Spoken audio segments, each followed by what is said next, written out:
Hello and welcome to another episode of Legal Update. The topic of discussion is anticipatory bail to 74 years old father-in-law. Why in news? Recently in the Muhammad Ayub versus UT of Jammu and Kashmir case, the Jammu and Kashmir High Court granted ad interim anticipatory bail to 74 years old father-in-law who faces serious charges including rape filed by his daughter-in-law.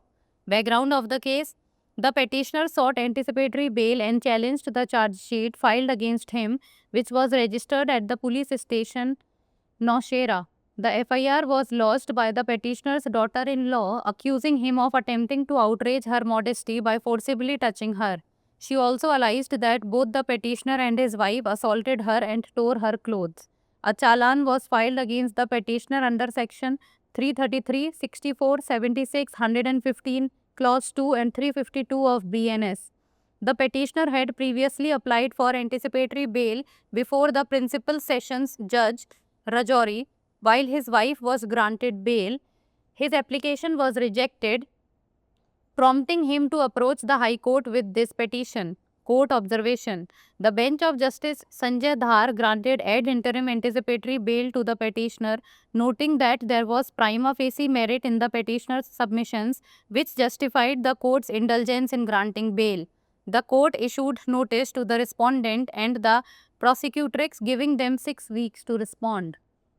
In the event of the petitioner's arrest, he was granted ad interim bail on a bond of Rs 50,000 with one surety, under the conditions that he remains present in court when required and not tamper with evidence.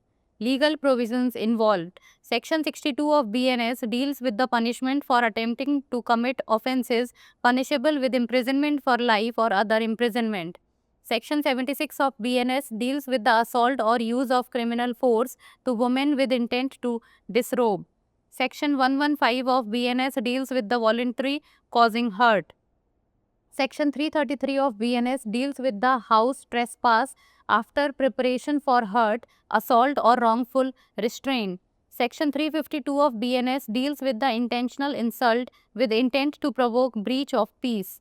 Now it's time for the practice question. Which of the following offences is covered under Section 76 of BNS? Attempting to commit murder, assault or use of criminal force with intent to disrobe, voluntarily causing hurt, or insult with intent to provoke a breach of peace? Send the answer of this question in the comment below. That's all for today. Thank you so much for watching.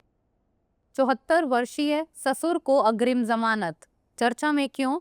हाल ही में मोहम्मद अयूब बनाम जम्मू कश्मीर केंद्र शासित प्रदेश मामले में जम्मू कश्मीर उच्च न्यायालय ने 74 वर्षीय ससुर को अग्रिम जमानत प्रदान की, जिन पर उनकी पुत्रवधू द्वारा लगाए गए बलात्कार सहित गंभीर आरोप हैं। मामले की पृष्ठभूमि: याचिकाकर्ता ने अग्रिम जमानत की मांग की और उसके खिलाफ दायर आरोप पत्र को चुनौती दी, जो पुलिस स्टेशन नौशेरा में दर्ज किया गया था।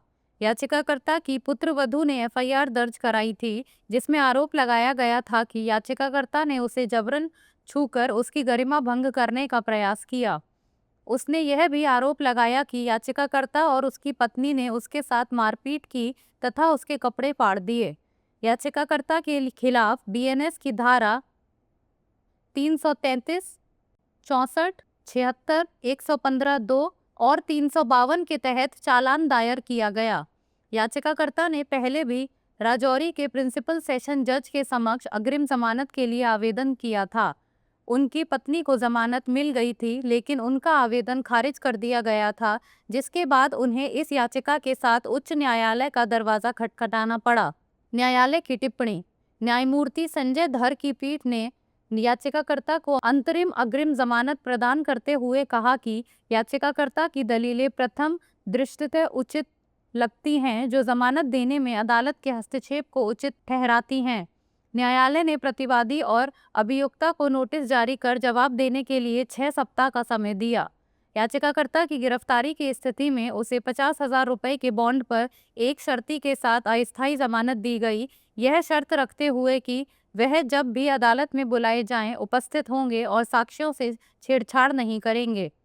इसमें शामिल कानूनी प्रावधान: बीएनएस की धारा 62 आजीवन कारावास या अन्य कारावास से दंडनीय अपराध करने का प्रयास करने की सजा से संबंधित है। बीएनएस की धारा 76 किसी महिला के कपड़े उतारने के इरादे से उस पर हमला करने या आपराधिक बल का प्रयोग करने से संबंधित है। बीएनएस की धारा 115 स्वेच्छा से चोट पहुंचाने से संबंधित है। बीएनएस की धारा 333 चोट, हमले या गलत तरीके से रोकने की तैयारी के बाद घर में अतिक्रमण से संबंधित है। बीएनएस की धारा 352 शांति भंग करने के इरादे से जानबूझकर अपमान करने से संबंधित है। अब बारी है अभ्यास प्रश्न की। निम्नलिखित में से कौन सा अपराध बीएनएस की धारा 76 के अंतर्गत आता है? हत्या करने का प्रयास, कपड़े उतारने के इरादे से हमला या आपराधिक बल का प्रयोग, स्वेच्छा से चोट पहुंचाना या शांति भंग करने के इरादे से अपमान करना। आप इस प्रश्न का उत्तर कमेंट सेक्शन में दे सकते हैं। आज के लिए इतना ही, धन्यवाद।